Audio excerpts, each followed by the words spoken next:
Assalamualaikum warahmatullahi wabarakatuh. Halo teman-teman, jumpa lagi bersama saya Dede Lesmana. Pada kesempatan ini saya akan membahas terkait uji Friedman dengan menggunakan SPSS. Uji Friedman pertama kali diperkenalkan oleh Milton Friedman pada tahun 1937. Apa itu uji Friedman? Jika teman-teman suka dengan video pembelajaran statistik ini, silakan support dengan cara klik like, share, subscribe, dan nyalakan lonceng notifikasinya agar tidak ketinggalan dengan video dan informasi pembelajaran menarik lainnya. Terima kasih. Uji Friedman merupakan bagian daripada uji statistik non-parametrik untuk sampel yang berpasangan. Uji ini digunakan sebagai alternatif untuk uji ANOVA pada statistik parametrik. Uji ini bertujuan untuk melihat apakah terdapat perbedaan dalam pengaruh antar perlakuan.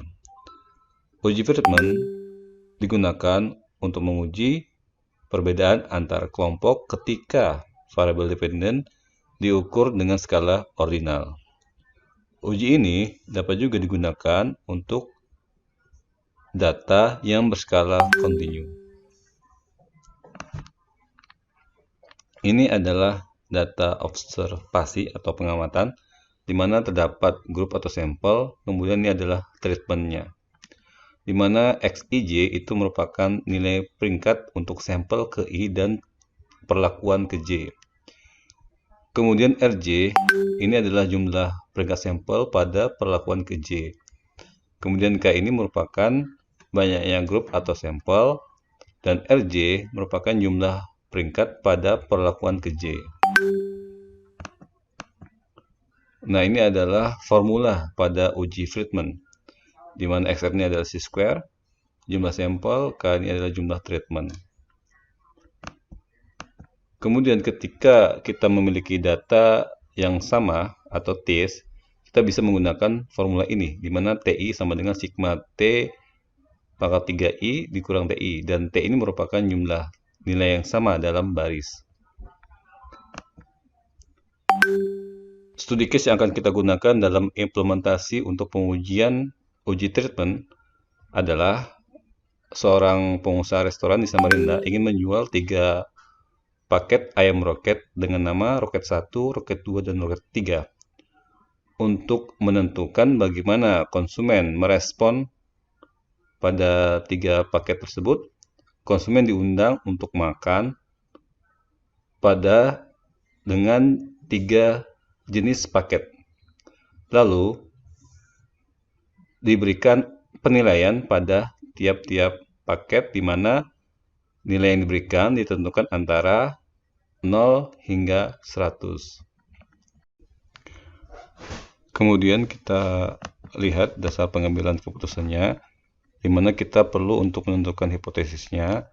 Untuk H0 ini tidak terdapat perbedaan antara 3 paket ayam roket. Untuk HA terdapat perbedaan antara 3 paket ayam roket. Kemudian kita bisa melihat indeks probability-nya. Jika asymstic itu lebih besar daripada 0,05, maka H0 diterima. Jika asymstic kurang daripada 0,05, maka H0 ditolak. Kemudian kita bisa juga membandingkan antara C-square tabel dan C-square hitung. Jika C-square value itu kurang daripada C-square tabel, maka H0 diterima. Jika C-square value lebih besar daripada C-square tabel, maka H0-nya ditolak. Seperti itu. Oke, kita langsung saja ke datasheet-nya. Di sini ada 4 variabel, ada responden, ini berbentuk string, paket 1, paket 2, dan paket 3. Kita copy aja. Kemudian kita pindahkan ke SPSS-nya. Klik kanan, paste with variable name. Ini adalah datanya. Kemudian kita lihat dulu variable view-nya. Kemudian kita klik lagi data view. Dan di sini kita klik menu analyze.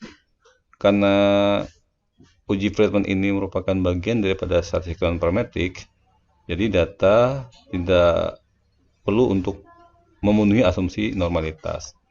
Klik menu Analyze, Descriptive Statistik, kemudian Explore.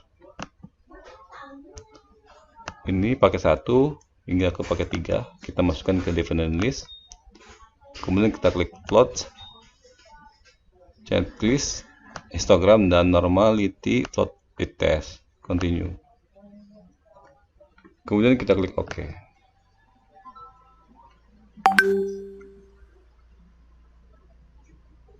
Nah, ini adalah data untuk kita lihat apakah data terdistribusi secara normal atau tidak. Dari Safirovic kurang daripada 0,05 ya, jadi data tidak terdistribusi secara normal. Kemudian kita ke SPSS-nya lagi, kita akan membuktikan, kita akan menggunakan Friedman test-nya. Klik menu Analyze, kemudian Non-Parametric Test, Legacy Dialog.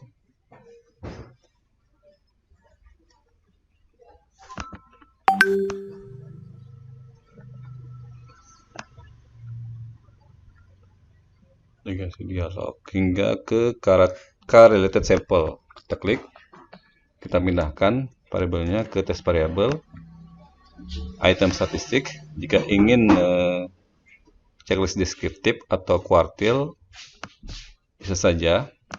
Kemudian kita klik continue. Untuk tes tipenya kita menggunakan Friedman. Oke, kita lihat di Friedman testnya. Nah, di sini adalah statistik deskriptifnya, di mana N ini adalah jumlah datanya, nilai mean atau rata-rata, standar deviasi, minimum, dan maksimum.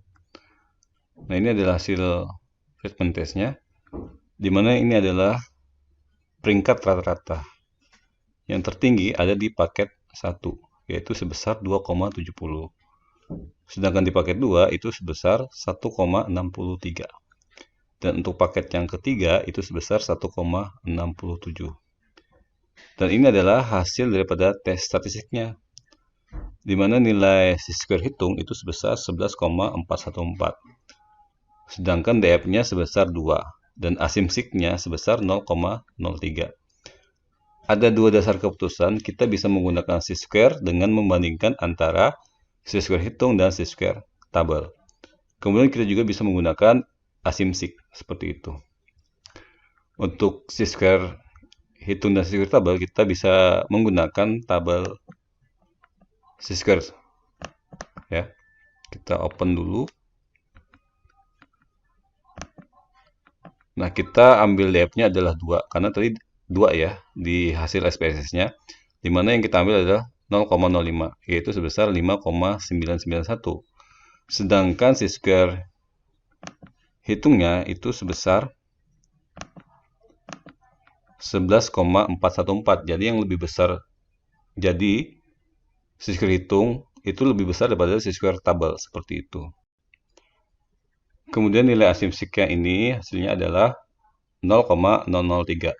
Kita akan bandingkan ketika nilai asimsiknya itu kurang daripada 0,05 berarti H0 ditolak, yang berarti terdapat perbedaan rata-rata antara 3 paket ayam roket.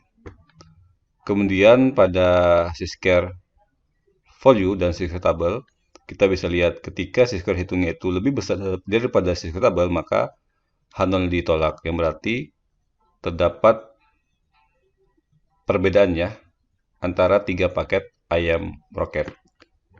Cukup sekian terkait uji Friedman test dengan menggunakan SPSS.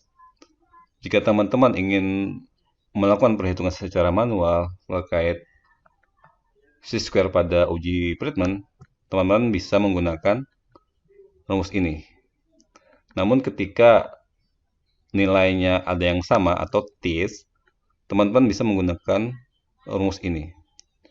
Oke, kurang lebihnya mohon maaf. Jika ada yang ingin ditanyakan, silakan tulis di kolom komentar. Wassalamualaikum warahmatullahi wabarakatuh.